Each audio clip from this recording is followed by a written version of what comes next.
कभी जो सिंचाई नहरें पीने के पानी के साथ साथ फसलों की सिंचाई का प्रमुख माध्यम हुआ करती थी, आज बदलते परिवेश और कंक्रीट के जंगलों के बीच बदहाली की कगार पर पहुंच गई हैं। आलम यह है कि इंसानों की बस्ती के बीच से गुजरने वाली ये नहरें अब कृषि भूमि के अभाव में खुला कूड़े घर में तब्दील हो चुकी हैं।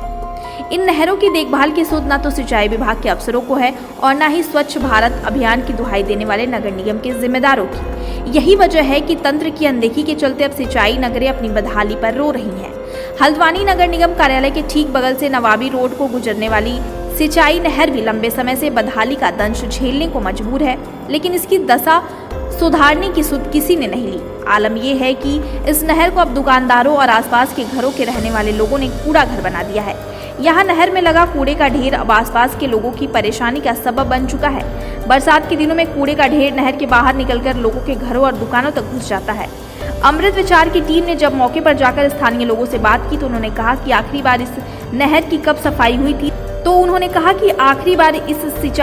कब सफाई हुई थी उन्हें नहीं पता, लेकिन नहर में कूड़ा गिरने का दौर बदस्तूर जारी है। कई बार स्थानीय पार्षद और नगर निगम के अधिकारियों से गुहार लगा चुके हैं, लेकिन किसी ने नहीं सुनी। यही वजह है कि अब यह सिंचाई नहर सार्वजनिक कूड़ा घर बन चुकी है। नहर में हमेशा ऊपर से ही बह करके आता, आए दिन कूड़ा रहता है और गंदे संदे कपड़े, गद्दे फद्दे, मरे जानवर, खाए पिए की वस्तु सब, लैट्रिन पेटिन सब ये बह करके आती है।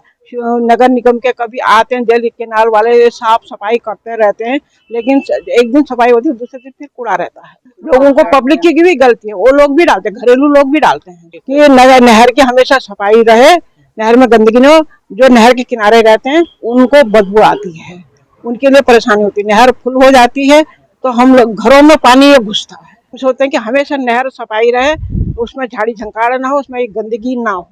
और टाइम से इस नहर पर कूड़ा पड़ा हुआ है, जिसकी वजह से यहाँ पे जो हम लोगों को काफ़ी परेशानी होती है। खासकर जो बरसात का मौसम होता है उस टाइम पे इतनी ज़्यादा परेशानी हो जाती है, तो नहर का जो पानी होता है वो पूरा दूसरे लोगों के जो है घर में घुस जाता है, जिस वजह से लोगों का आना जाना बहुत दुभर रहता है। इस बारे में कई बार मुद्दे उठाए गए हैं, लेकिन इस पर अभी तक कोई भी जो है कार्रवाई नहीं की गई है।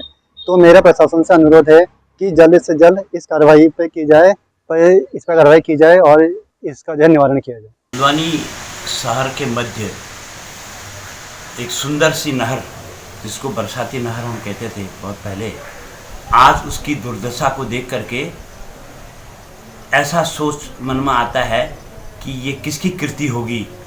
और स्वाभाविक है कि ये किसी जानवर की नहीं है, बल्कि हमारी कृतियाँ हैं। किस ढंग से ये बरसाती नहर आज कूड़ा वाहनी बन गया है, लोगों का ध्यान क्या इस ओर नहीं जाता है। इसमें शहर के मध्य अगर ये इसमें पानी साफ सुंदर पानी होता, निर्मल पानी होता, लोग इसको डायरेक्ट ग्रहण भी करते, लेकिन दुर्भाग्य क्या है, हम ही लोगों के द्वारा इसको कूड़ा वाहनी बना दिया गया है। एक सोचनीय विषय ये है कि ये कोई मजदूर और कोई गरीब आदमी इसको कूड़ा वाहनी नहीं बना रहा है।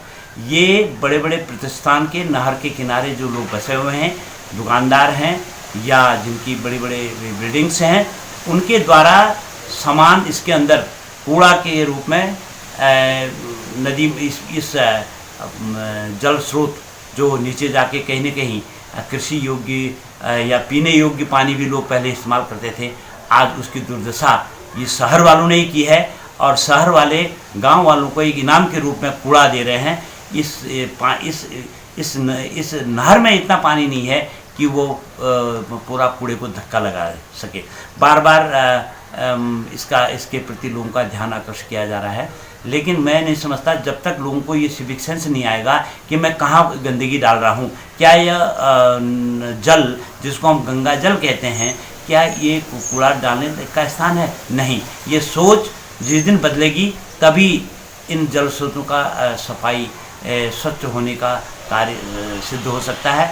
हम कितने ही प्रयास करें, अगर अंदर से हमारे मन में ये विचार नहीं है कि हम क्या कर रहे हैं, और ये छोटा आदमी कभी ऐसा काम नहीं करता है। मैं तो पुनः कहूँगा, ये मानव रूपी जो स्वार्थी लोग हैं, जिन्होंने अपने स्वार्थ सिद्धि के लिए ये इसको कूड़ादान बना दिया गया है, पता नहीं इनका ये किसके लिए क्या करना चाहते हैं। बहुत अंधकारमय प्रतीत होता है, क्योंकि जब लोगों को अपना जल स्रोत बचाने का समय नहीं है, उसको गंदा करने का काफ़ी समय है, तो इससे ज़्यादा और क्या कहा जाए।